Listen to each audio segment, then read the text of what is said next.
My father started out as a technician working on pool tables, pinball machines, various other vending machines. Then after that branched out on his own, operating his own video game arcade centers in South Florida. First time I met Joel was in the early 70s when I first moved to Florida. My dad introduced me to Joel, and he and I became friends and partners in real estate and other businesses, and he was very instrumental in developing the first video game programs. From there, it went into game development, arcade game development, home game development, and ultimately a tie-in with Nintendo, and becoming the first non-Japanese video game developer to be approved by Nintendo Japan to do games for the Nintendo Entertainment System. Some of the most popular games would be the rebirth of Donkey Kong, which was taking Donkey Kong out of what they call sprite-type graphics into rendered graphics, and that was in the early 90s.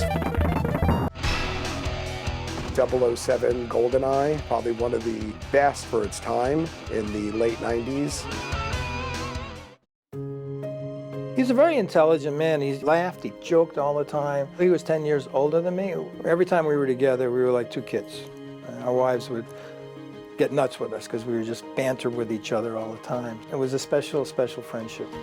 My family's relationship with the Miniacis goes back as far as I can remember into my childhood. Every time my father had something meaningful to him, one of the first people, if not the first person that he would call to see about doing a partnership with would be Albert. Philanthropy in our family was very important. My parents being immigrants from Italy coming to the United States and being very fortunate to get the American dream, be successful, they thought it was very important for us to give back. Well, the first time I got involved with philanthropy was giving my time when I became a big brother with big brothers and big sisters. Being a big brother made a big difference to me and in my growth as an individual. Beatrice and I, we feel it's so important that we need to give back, not just of our treasure, but of our time, our advice, mentoring of people. And Joel was very much the same way. He believed in that too, especially with children. He was so passionate about that. My father became very interested in helping children, very interested in education. He created a whole school, Joel Hochberg Prep, which is part of the Posnick school system. And he believed in the youth, give them the opportunities. These children are the passion of my wife and myself. First got involved with NSU. I was sitting next to a gentleman who was the dean of the dental school, and he was telling me about how they need scholarships for dental students. So when I got home, I went to see my mom, and I had said to her, maybe we should do something in NSU. We can do some scholarships to help. And that's really our first introduction to NSU was to the dental school. Albert and Joel helped to create the Razor's Edge program with a significant gift for scholarships for the students in that program.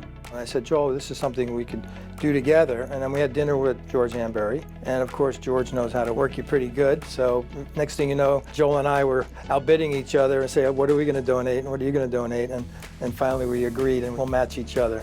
One of the things that was meaningful for my father is that Razor's Edge gave an opportunity to people who might otherwise not have that opportunity. Razor's Edge is a scholarship program that we want to attract the brightest and best students from around the world. It gives them an opportunity to come to the university to have part of their tuition or all the tuitions paid. I'm a sophomore student, originally from Toronto, Ontario, Canada. I'm majoring in neuroscience, minoring in pre-health, health informatics, and experiential leadership. Being an international student is kind of hard, and that Razor's Edge scholarship completely changed the direction of my life because without it, I probably wouldn't have been in college. Students have to be involved in the university in different programs, in the community. So it's an all-round program that helps them develop.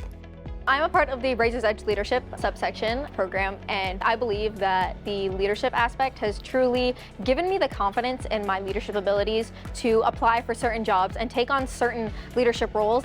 Every time I've gone to an event where I've met the students, it was just amazing. The quality of the young people that are coming to the university. The times that my father did spend with the students, it was exciting. I saw it in his responses, in his communication with Dr. Hanbury and with Albert about how excited he was to be a part of this. Right before Mr. Hochberg's death, Albert challenged him for even a greater significant gift, and unfortunately, he was too sick to respond. Well, Joe passed away about 6 months ago.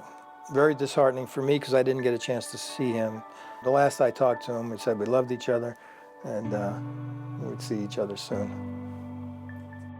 My mother, myself, my sister, we felt there was really no option other than to continue this scholarship for his legacy. And of course, for my mother is really one of the strongest people that I know. And she was so supportive of my father and all of his dreams and his wishes and desires to help others. We continue to contribute to the scholarship program because we see the benefits of it. And now it's endowed, so it's there in perpetuity, that it'll continue to grow. That's part of what we wanted to do, is make sure that more students are able to get scholarships at NSU.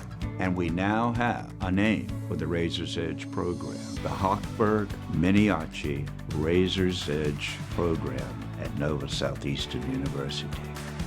To honor him as a dear friend and a philanthropist. Because I loved him so much, I said I wanted to put his name first.